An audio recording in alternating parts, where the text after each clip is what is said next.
Do you ever notice how the FDA hasn't approved a single herb or plant as a prevention or treatment for any disease or sickness or illness? I mean, out of, 37,000 edible plants in the world?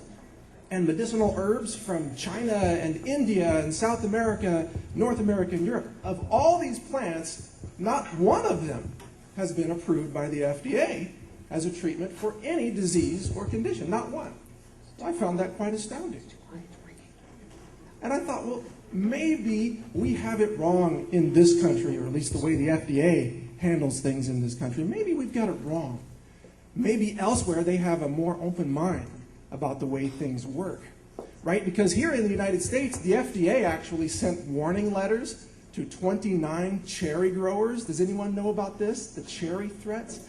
Well, the cherry growers committed the great sin of actually publishing on their websites links to scientific articles discussing the ability of cherries to ease inflammation in arthritis sufferers. Well, this cannot be tolerated in this country. No, censorship must prevail. You can't allow consumers to be educated about the medicinal qualities of cherries. And you know why? Because the FDA says if you make such a health claim about a cherry, you turn a cherry into a drug.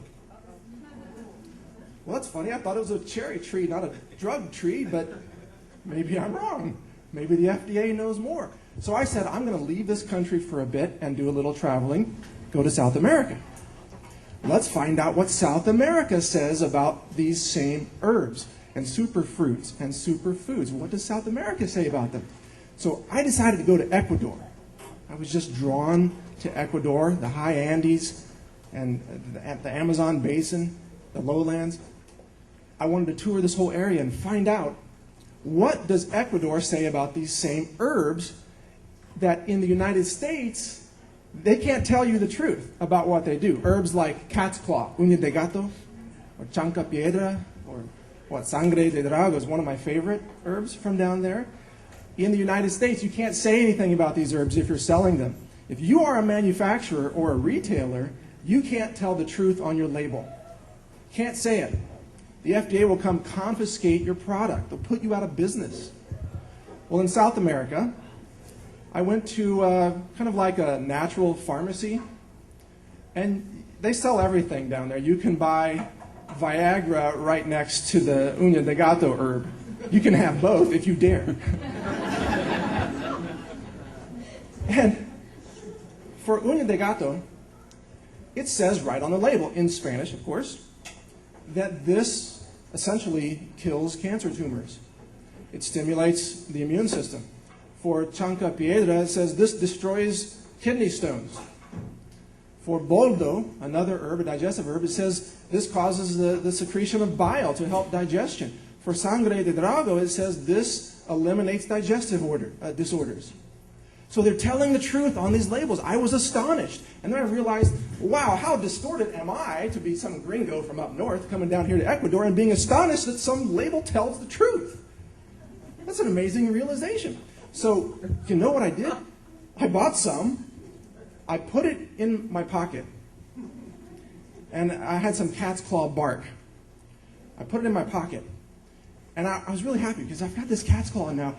I know this is an anti-cancer herb. This is an immune system stimulating herb. I'm going to take this home and make some tincture or maybe some tea. I'll put some other herbs in it that I know are really good for immune system. I'm going to take this home. So I get on the plane, and at the moment that I get on the plane, I have an anti-cancer herb in my pocket.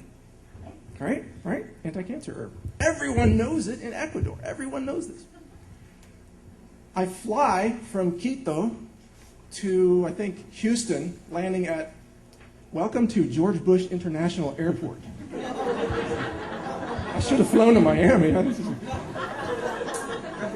But I get there, and I step off the plane, walk into customs, and I realized all of a sudden the cat's claw in my pocket is no longer medicinal. In the United States, it is declared to be inert. This is no longer medicine. This is a completely useless substance now that I have in my pocket because of what the FDA says we have to believe about these herbs. And that's when I had the most important realization of that trip.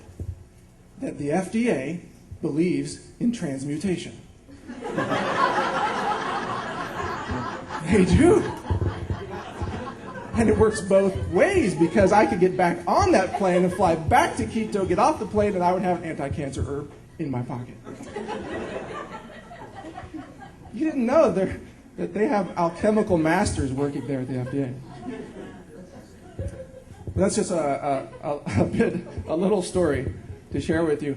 I do want to share with you just a little bit about myself for those of you who don't know sort of where I'm coming from or why I've been invited to speak here. Thanks for the introduction, Len. But like many of us, I'm one of those people that went through a health crisis and a health transformation. And I've talked to many here who have a similar experience. Sometimes that's the way we finally learn. We got to get it through our thick skulls that we have to take care of our bodies and our minds and our spirits. Well, that happened to me at age 30. I was a software entrepreneur. And boy, I thought I had it made. You know, I had this very successful software company, and I'd hit my financial goals by the time I was 30, and I was working 16-hour days, but, you know, I was richer than all my friends. And one day I woke up, you know, and I realized I have high cholesterol, I'm chronically depressed, I have severe back pain, I'm borderline obese, and suffering from prediabetes. At least this is what my doctor told me. And yeah, you know, life kind of sucks when those things are going on. So I said to my doctor, well, what can I do about all of this? What can I do? You know, you say all these numbers are wrong. How do you change the numbers?